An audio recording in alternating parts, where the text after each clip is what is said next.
आप एज के किस हिस्से पर हैं ये डिसाइड करेगा कि आपको इनकम जनरेशन की तरफ जाना चाहिए या एसेट एक्यूमुलेशन की तरफ जाना चाहिए। ऑल्दो ये दोनों बेसिकली एक दूसरे को फॉलो कर रहे होते हैं, लेकिन फिर भी हमें फ़र्क जानने के लिए बहुत इंपॉर्टेंट है कि हम आज की ये वीडियो देखें। Income generation as the name says, आप कोई भी एसेट लें और वो आपके लिए इनकम जनरेट करना शुरू करें, रेगुलर इनकम जनरेट करना शुरू करें, ताकि आपको रिलायबल स्ट्रीम मिल सके। वेल्थ या एसेट एक्यूमुलेशन को आप ये समझें कि आप कोई एक ऐसा एसेट लें जो कि आपको रेगुलर इनकम तो नहीं दे रहा, लेकिन आपको पता है कि लेट से आप 5 साल बाद उसको बेचेंगे तो आपको कोई ना कोई उसमें आपकी जो वेल्थ होगी वो इंक्रीज हो जाएगी। जो ओरिजिनल प्राइस थी या ओरिजिनल जो उसकी अमाउंट थी जिसमें आपने उसको लिया था, वो डेफिनेटली उससे ज़्यादा अमाउंट में बिक जाएगी। Again it looks very simple but it's not like that. चीज़ को पूरी तरह से समझने के लिए पूरी वीडियो देखें, एंड तक देखें, ताकि आपको पूरी तरह से समझ में आए कि वेल्थ एक्यूमुलेशन और इनकम जनरेशन में क्या फ़र्क है और क्या क्या तरीके हैं जिनसे हम ये दोनों काम कर सकते हैं।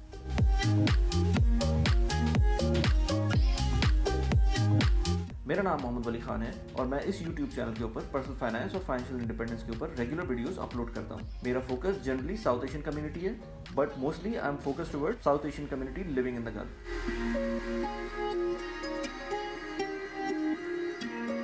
हाँ भाई, तो इनकम जनरेशन है क्या? As I discussed earlier, income generation basically आप कोई चीज़ खरीदें हैं और आप उस एसेट की बेसिस के ऊपर आपको रेगुलर इनकम मिलना शुरू हो जाए, लेट से मंथली इनकम मिलना शुरू हो जाए। तो उसके अंदर वो किसी भी परसेंटेज से हो सकती है। लेट से वो 4% से आपको जो है ना एनुअल रिटर्न दे रहा है, लेट से 5% से दे रहा है, लेट से 20% से दे रहा है, what ever the percentage is, लेकिन वो रेगुलर इनकम आपको प्रोवाइड कर रहा है वो ऐसे। तो इनकम जनरेशन को मैं नॉर्मली किचन इनकम भी कहता हूँ, क्योंकि अगर हम रेगुलर लोगों के हिसाब से बात करें, आम आदमी के हिसाब से बात करें, तो बेसिकली इनकम जनरेशन वो बंदा करने की कोशिश करता है जिसको अपनी किचन इनकम चलानी होती है या किचन चलाना होता है। तो बेसिकली एक तरह से ये फाइनेंशियल इंडिपेंडेंस की तरफ एक पहला स्टेप है। आप अपने इनकम स्ट्रीम को इतना फिक्स कर दें कि आपको कुछ और परेशान होने की ज़रूरत नहीं है, at least for running your house hold. तो उसमें फिर क्या होगा कि आप दूसरी चीज़ों को अपना फोकस बनाएंगे रादर देन जस्ट लिविंग पे चेक टू पे चेक। अच्छा, इसके अंदर सबसे जो इम्पोर्टेंट कुछ फैक्टर्स हैं वो क्या हो सकते हैं? आज मैं आपको ऑलमोस्ट 10 तरीके बताऊंगा कि किस तरह से आप रेगुलर इनकम जनरेट कर सकते हैं। सबसे इंपॉर्टेंट चीज़ तो ये कि अगर आप बिजनेस कर सकते हैं, nothing like it, because business एक ऐसी चीज़ है जिसके अंदर बंदा फ्री हो जाता है। आप अपने टर्म्स पे काम करते हैं, आपको किसी चीज़ की कोई फिक्र नहीं होती कि आपको 9 to 5 जॉब करनी है या आपको किसी को रिपोर्ट करना है या क्या। लेकिन ऑफ कोर्स हर बंदा बिजनेस नहीं कर सकता। There are 9 more options that you can think about for income generation. Pakistan is an agricultural country. Pakistan और इंडिया, इस तरह के और जो मुल्क हैं, वहाँ पर बहुत इम्पॉर्टेंट चीज़ ये है कि अगर आपके पास कोई एग्रीकल्चरल लैंड है तो आप उसके ऊपर फसल उगा सकते हैं। आप उसके अंदर जो भी आपके एरिया के हिसाब से आपको जो बेहतर ऑप्शन है वो कर सकते हैं। Of course I am not talking about the cities right now, because cities के अंदर ये ऑप्शन नहीं है, लेकिन जो लोग टाउन्स में रहते हैं या देहात में रहते हैं या गाँव में रहते हैं, उनके लिए ऑफ कोर्स ये अच्छा ऑप्शन है कि आप एक ज़मीन लें और ज़मीन के ऊपर चाहें वो अपने ख़रीदें या आप अपना उसको रेंट पे लें, उस ज़मीन को लें और उससे आप इनकम जनरेट करें थ्रू हार्वेस्टिंग द क्रॉप। तो आपके पास एक ऑप्शन तो ये है कि आप एग्रीकल्चरल लैंड के ऊपर काम करें और उससे पैसे कमाएं। दूसरा ऑप्शन ये है कि आपके पास, अगर आप सिटी के अंदर हैं या इवन आप विलेज के अंदर भी हैं, तब भी आपको रेंटल इनकम मिल सकती है through buying a property. Normally लोग प्रॉपर्टी बाय करते हैं और उसको रेंट पे दे देते हैं, और इसके अंदर अच्छी प्रॉपर्टी भी हो सकती है, हल्की प्रॉपर्टी भी हो सकती है, महंगी प्रॉपर्टी भी हो सकती है, हर तरह की प्रॉपर्टीज़ हो सकती हैं। तो इनकम जनरेशन के लिए ये एक और ऑप्शन है कि अगर आप कोई प्रॉपर्टी लें, उसको रेंट पे दें और वहाँ से आप पैसे जनरेट करना शुरू करें।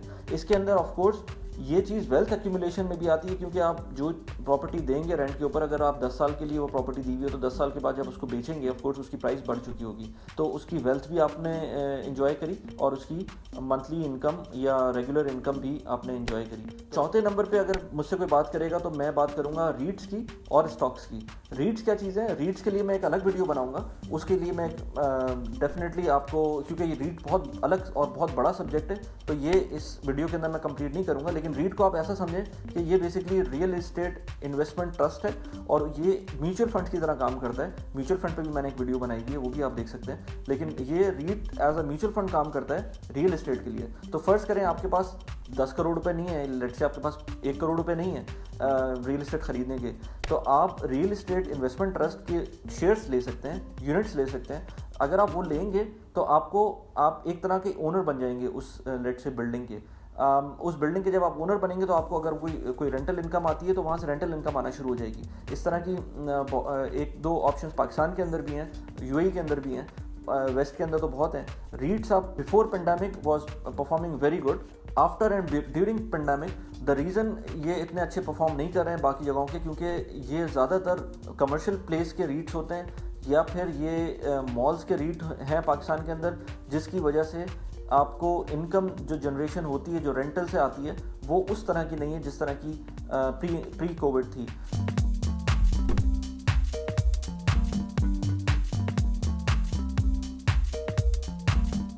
अच्छा, डिविडेंड की बात करें तो मैं 5वें नंबर पे एक बात करूंगा कि डिविडेंड यील्डिंग स्टॉक, जो स्टॉक लें आप वो बेसिकली डिविडेंड यील्डिंग होना चाहिए। इसके अलावा भी आई एम नॉट सेइंग कि जो डिविडेंड यील्ड नहीं करते वो स्टॉक्स ख़राब हैं, लेकिन डिविडेंड यील्डिंग बेसिकली हम बात कर रहे हैं यहाँ पर इनकम जनरेशन की। तो जो रेगुलर इनकम जनरेशन होती है वो डिविडेंड से आती है किसी भी स्टॉक की, तो आप ऐसे स्टॉक्स लें। अब मैं अगर आपको एग्जांपल दूँ, OGDCL का स्टॉक है जो कि डिविडेंड यील्डिंग स्टॉक है, या इसी तरह और बहुत सारे इंडस मोटर का स्टॉक है, आई थिंक वो भी डिविडेंड यील्डिंग स्टॉक है। तो इस तरह की कोई भी आप इन्वेस्टमेंट करते हैं तो उसमें डिविडेंड जो मिलते हैं वो आपकी रेगुलर इनकम के अंदर काउंट हो सकते हैं। अच्छा, इसके बाद इसी से रिलेट करता है mutual fund. Mutual fund is much safer than direct stocks. अच्छा, पाकिस्तान के अंदर बहुत सारे ऑप्शंस हैं कि म्यूचुअल फंड आप ले सकते हैं, इसी तरह इंडिया और UAE के अंदर भी म्यूचुअल फंड के बहुत सारे ऑप्शंस हैं। बाहर तो ETFs वगैरह हैं वेस्ट के अंदर, तो आप डेफिनेटली इसके अंदर इन्वेस्ट करें। आपको ये ईयरली डिविडेंड देंगे म्यूचुअल फंड्स, और उसकी वजह से आपकी रेगुलर इनकम जनरेट होना शुरू हो जाएगी।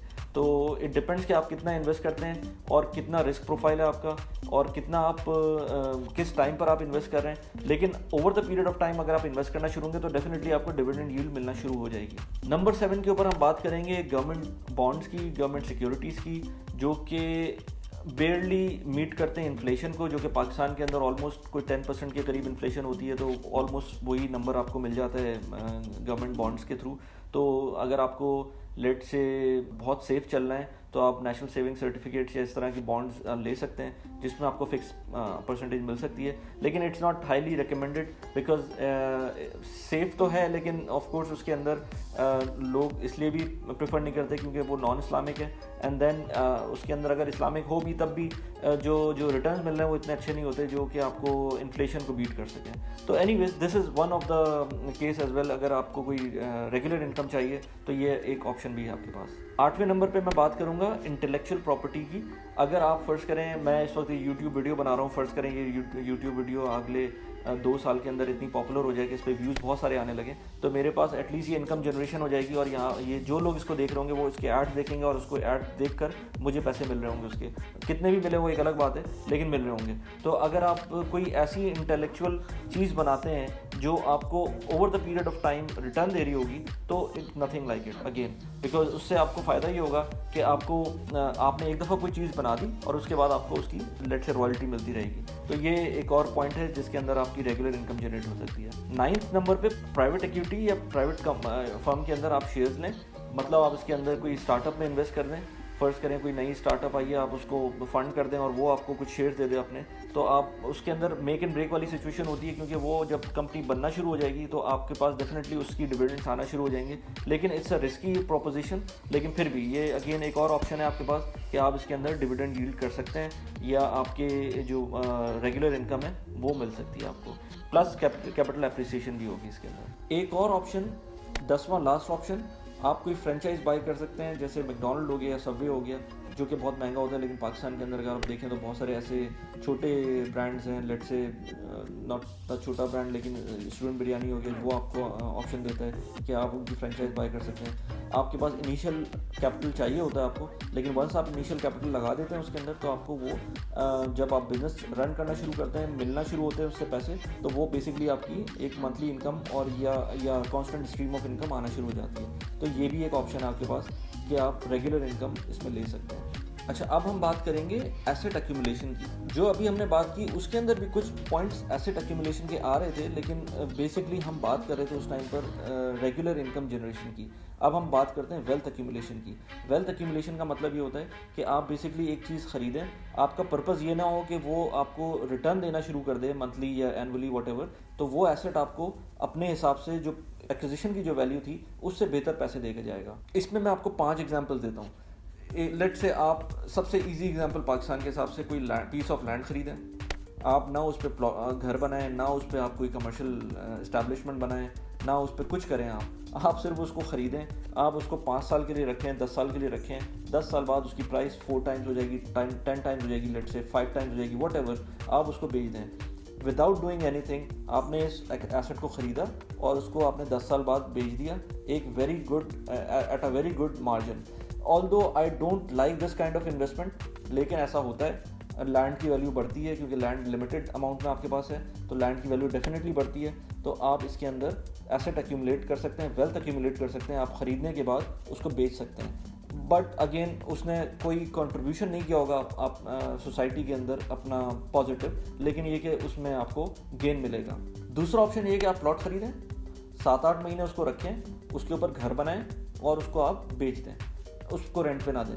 आप फ़र्ज़ करें 1 करोड़ रुपए की ज़मीन लें, आप उसके ऊपर लेट से 70-80 लाख रुपए का घर बनाएं, आपका टोटल खर्चा आ रहा है तकरीबन 1 करोड़ 70 लाख 80 लाख रुपए, आप उसको आराम से 2 करोड़ 20 लाख रुपए तक का बेच देंगे। ये आपकी अपनी स्किल्स हैं कि आप उसके ऊपर काम कैसे करते हैं, आप उसके अंदर कैसे अपने आप को अपनी फाइनेंशियल एफिशिएंसी रखते हैं कि वो ऑप्टिमम लेवल के ऊपर बन जाए, टाइम पे बने और उसके बाद बिक जाए।